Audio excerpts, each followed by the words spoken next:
so live po tayo ngayon sa Manila. Ayan. So yung mga nagtatanong kung saan tayo, so nasa training lang po tayo. So ito tayo sa Manila. So ano na tayo? Nasa second day ng training. Ayan. Kaya minsan you miss.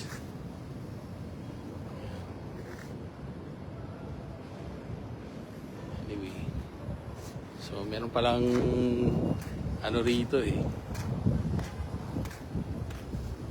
Wala lang, gusto lang nating maupo and magpahinga.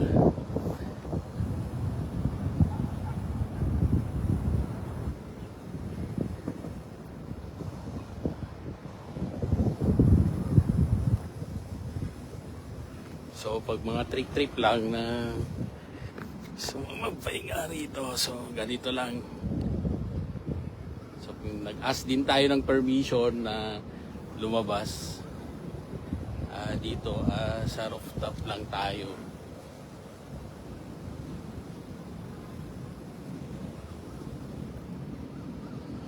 So kaupo lang tayo rito. So kanina we took pictures ngayon naman.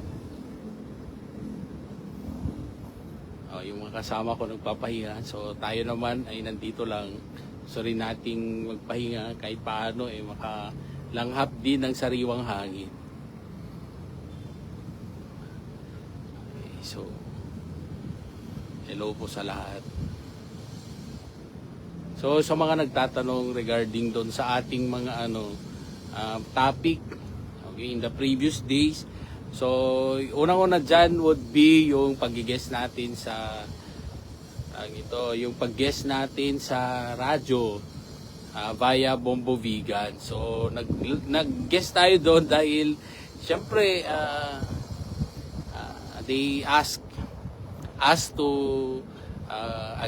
again be a guest of the program. So, tayo naman, hindi tayo mahirap kausap lalo kung wala tayo sa ating yung wala tayo sa Ilocos, so nasa malayo tayo, nasa seminar tayo, so that's the reason why syempre pag walang gagawin, so we give time as well na pagbigyan din sa kanilang request.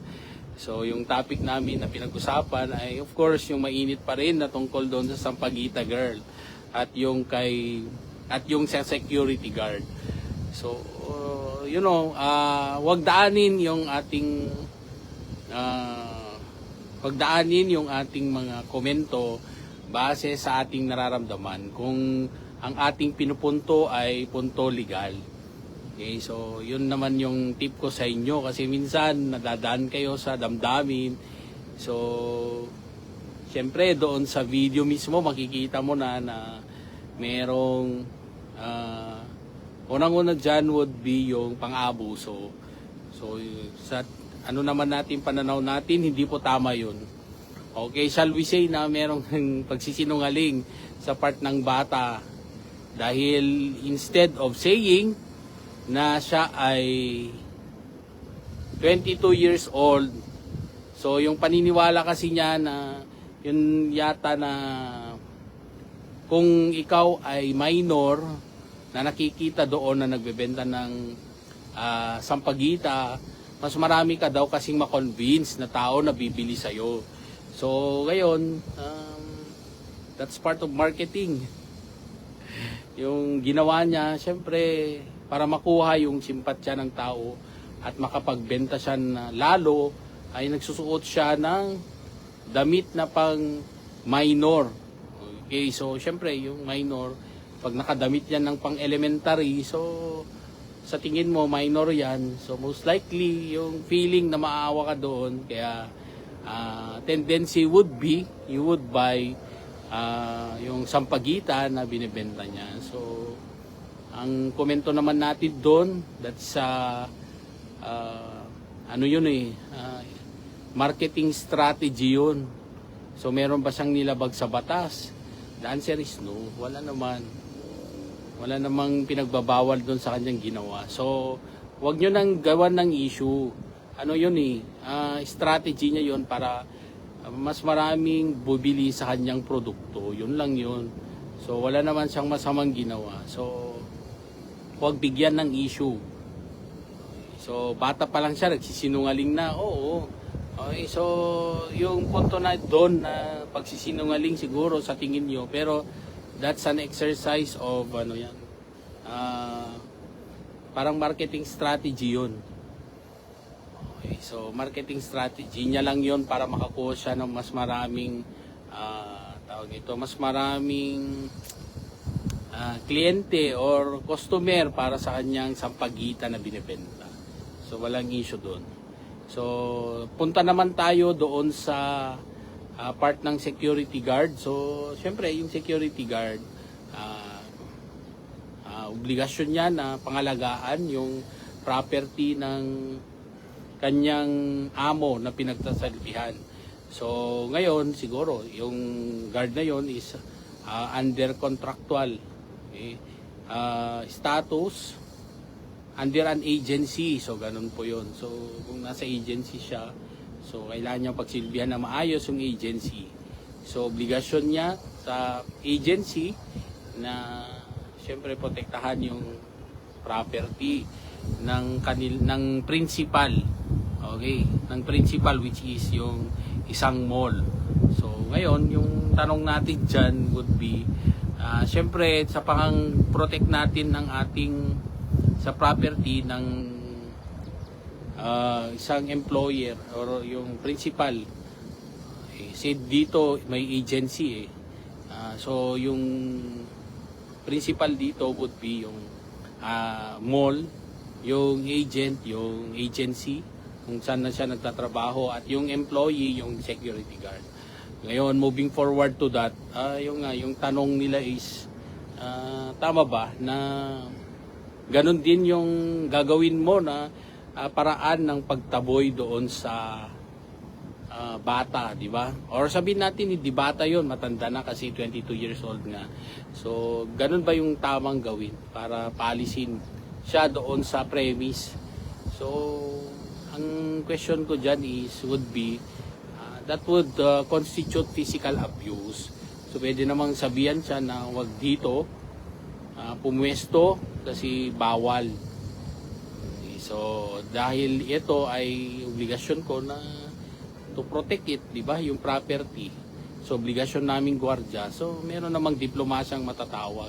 Anyway, yung bata naman, hindi naman siya, tawag nito, hindi naman siya armado para siya ay gagawa ng anumang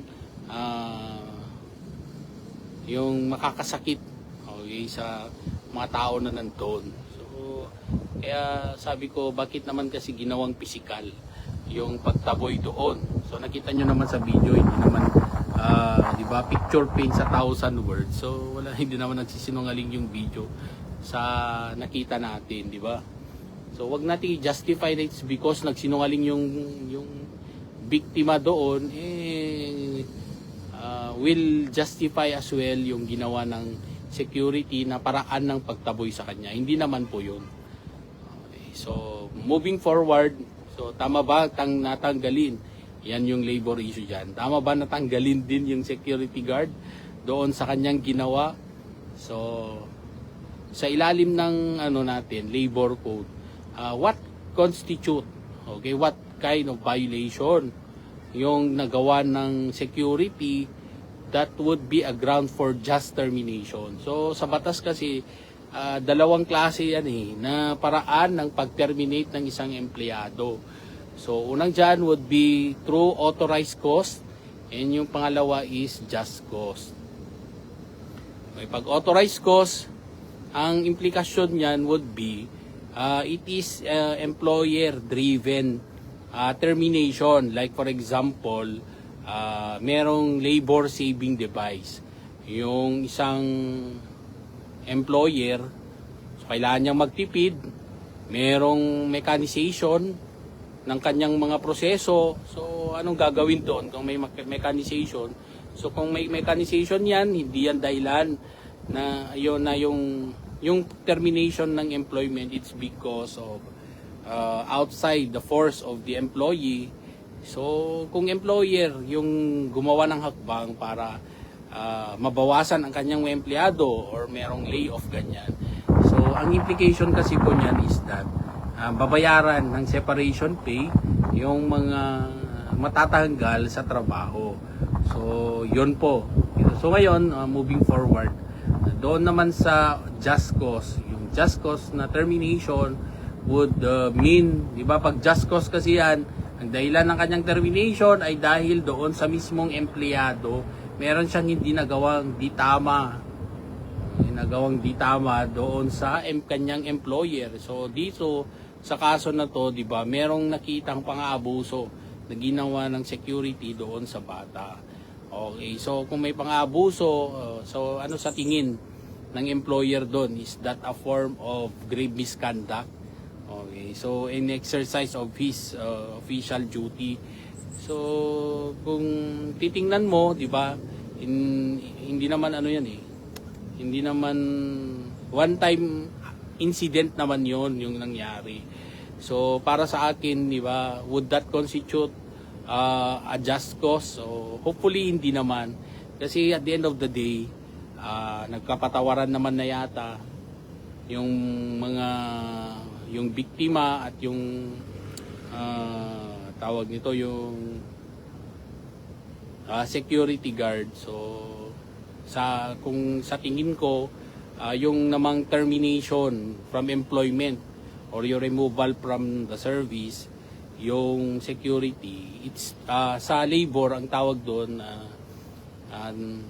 too harsh a penalty, diba? So masyado namang ano yun eh, masyado namang grabe naman yung parusang ipapataw doon kung yan ay dahilan ng kanyang pagkakatanggal sa trabaho. So tayo sa labor advocate, hindi natin ano yan eh, pinapanigan. So hopefully hindi naman kasi repeated incidents yun. So kung sana ilang ulit na niyang ginawa yun, so para sa akin, ground na yun para tanggalin siya din talaga sa serbisyo, kasi hindi naman tama yun. Then again, isang beses lang yun, so yung penalty naman na itatanggalin mo siya sa kanyang trabaho, it's too harsh a penalty. So anyway, doon naman sa term kasi na sinibak. So yung sinibak kasi, I have been hearing that word for several times doon sa mga news. Pero nung pag napansin ko, di ba sinibak na yan dati? Bakit nasa ibang ano naman lang siya, assignment? Okay, yung sinibak pala is he was removed. So ang remove kasi, marami namang paraan ng pagtanggal sa isang empleyado. Pwedeng tanggalin siya sa kanyang post or assignment. Pwede na at ilipat sa ibang departamento or ibang lugar. Pwede namang tanggalin siya na indefinitely, na wala na siya talaga sa kanyang trabaho. So wala na, terminated na ang kanyang employee-employer relationship. So yun po yung definisyon ng sinibak. Kaya yun. So hopefully yung sibak na sinabi doon is that doon lang sa kanyang post at transfer siya sa iba. So ngayon yung another issue there is that yung kung totoo na sinibak siya or tinanggal siya sa kanyang trabaho. Okay, so anong implication nun? Kasi kung it's a just cause, yung kanyang termination, so ibig sabihin nun, pag just cause yung kanyang termination, ang implication po niyan, wala po kasi siyang matatanggap na benepisyo. So he is not entitled anymore to what we call separation pay. Wala siyang matatanggap na kahit anumang benepisyo galing sa employer. Okay, so yun po ang implication naman ng just cause termination. So mabigat po yun. And of course, di ba, mahirapan yun na maghanap na ng ibang trabaho kasi nga, di ba, tinanggal siya dahil sa kanyang yung violation, okay, sa kumpanya. So yun po yun ang implication niya. Ngayon sa pagkalimbawa, ginawa yon na ite-terminate siya talaga doon sa kanyang sa serbisyo, di ba, na for just cause. So dapat yung kumpanya naman should follow tinatawag natin na procedure. Meron kasing procedure po yan. Hindi po pwedeng right in an instant, tanggalin na siya. Kasi meron po kasing binibigay ng batas na procedure po sa isang empleyado bago siya tanggalin sa kanyang sa serbisyo. So una dyan would be, ito yung binabanggit ko dati na twin notice rule. So when you talk about twin notice, dalawang notices bago siya tuluyang matanggal sa serbisyo. So una dyan would be notice to explain. Okay, so yun una yung matatanggap niya. So mahangin na dito sa mahangin. Okay, so tayo naman nagpapahagid din. So ginagamit lang natin yung pagkakataon. Siyempre, hindi nasasayahan din tayo sa oras na nakaupo lang tayo na wala ding ginagawa. So yun. Una dyan is notice to explain. So magpapaliwanag ngayon, mabibigyan ng pagkakataon. Ito na yung due process na opportunity to be heard. Okay. There is now this opportunity to be heard on the part of the employee para naman mapakinggan ang kanyang panig tungkol doon sa insidente or sa inaakusang violation na nagawa niya. So that is the una, bibigyan siya ng notice to explain. Ngayon, magpapaliwanag siya, sasagot siya doon sa alleged na violation niya. Or yung commonly known as show cause order. So, meron siyang show cause order. So, ngayon, magpapaliwanag siya. Yung paliwanag niya, so ipaparating niya, it can be a written explanation or pwede rin na verbal explanation kasi tatawagin sila sa opisina para magpaliwanag. So ngayon, after na makapagpaliwanag, so mabibigyan siya ng another notice which is the notice of termination. Kung ite-terminate na siya sa kanyang serbisyo. So kung nakita nila na talaga naman it falls or yung ginawa niya would be serious, a ground for, it is a serious act, okay, of grave misconduct, for example, that would constitute grave misconduct. So, yon yung dahilan ng kanyang pagkakatanggal. Okay, so ngayon, moving forward to that, wala pa siyang remedy doon. Ganun na lang daw ba yung kanyang hangganan sa kanyang legal remedies. So, pwede naman niyang questionin yun sa pamamagitan ng seek ng assistance ng DOLE. Okay, so tayo naman sa tingin natin yung punto naman natin dito, it's just an exercise of one's rights. Okay? Yung gagawin din niya na pag-question doon, karapatan niya yun. Okay? Kasi syempre siya kahit paano apektado pa rin doon. Diba? Doon sa insidente na yun. Syempre imagine mo naman na matatanggalan nga siya ng benepisyo. Mawawalan pa siya ng trabaho. So alangan naman na upo na lang siya at antayin niya yung desisyon at tatanggapin na lang niya yung desisyon na yun. So most likely, iko-contest din niya na kahit paano sa tagal ko ba naman sa serbisyo, so baka naman sobra yung penalty to be imposed sa akin na tatanggalin ako sa serbisyo. Okay, so yun naman yun. Okay, so ano na dito, maliwanag yung paligid. Ayan, so yan. So ito naman yung sa likod is yung sa ating taon ito, yung Manila skyline. O, yun yung ating sa likod pa na malayo, yun yung Manila City Hall. Okay, dito sa banda rito is yung ayan, yung ano naman sa likod. Okay, so marami kasing nagtatanong kung saan ba ako. So inaabangan din ako sa Action Radio, ganyan. So wala ako. Ayan, so nagtanong kasi yung kasama namin sa office. So kumusta naman daw sa seminar. So ayun. And ito, sabi ko.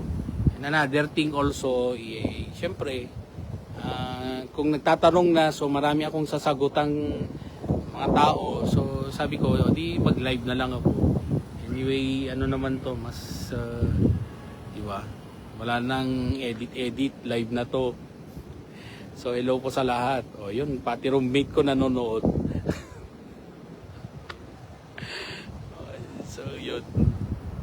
wala na.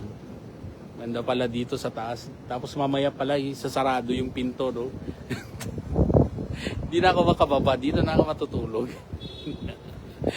Ay, so, yun lang. Ay, so, hello po sa lahat. Okay, Ma'am Ena, hello. So, how I wish na makasali ka dito sa aking live. So, nakakamiss din. Iba din dito talaga. Iba din sa Manila. Iba din sa probinsya. So, yun. Dito, syempre, ito naman, ito yung hindi ko pa napuntahan din sa aking apartment. Sa, sa Ilocos. Kasi parang may rooftop din. Pero, di ako pumupunta. Kasi ako yung tao na wala lang. Pag hindi ko pa naipaalam, di talaga ako pupunta. So, ngayon, naipaalam ko. So, kaya nandito tayo sa rooftop para magpahinga din kahit paano, di ba? So di tayo kasi mahilig maglibot-libot ganyan. So dito na lang. So yung mga nagtatanong, so saan tayo? Nandito tayo, di ba?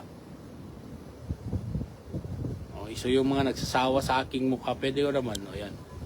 Ayan. Ayan. Hello, Attorney Nick. O yan. Attorney Nick, hello. O, di ba? Nasa, yan. Wala eh. O, yan. Nasa ano tayo. Ayan. Ganda naman. Ayan. O, iba gusto nyong mas malaki. So, try natin. Ayan. Lagyan natin. Pwede rin. Ayan. Ayan o.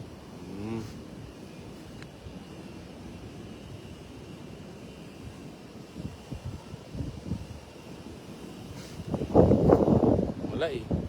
Ayan, magdidilim na. So, huli nakapag-report na ako na maayos. Nakapag-report na tayo na maayos. Sa mga nagtatanong kung saan tayo, ayan. Ayan.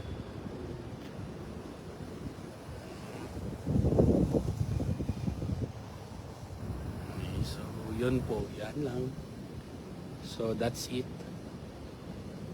That's it for now. Okay, so, yun po. Malamig kasi mahangin sa taas. Tapos, yung nagbibideo pa, medyo mahangin din. Kaya, yun. Malamig na. Mahangin, tapos mahangin din yung taong nagbibideo. Kaya, kasabay na. So 50-50, so 100% na yung lamig. Or yun lang. Okay, so ayan. So yung mga gusto magbigay ng stars, pwede rin. Naobliga. So naobliga pa kayong magbigay ng stars. So, happy lang ako kasi dito rin sa taas, meron kasing signal. Pag doon sa room namin, wala, mahina yung signal. Kaya di ako makapag-live. Okay, so mahina yung signal eh. Kailangan ko pang bumaba sa lobby para lang magka-signal ulit. So, imagine yung hirap ko. So, I'm just doing this for you na aking mga masugid na followers. So, I know. Okay, yun lang. Okay, bye-bye.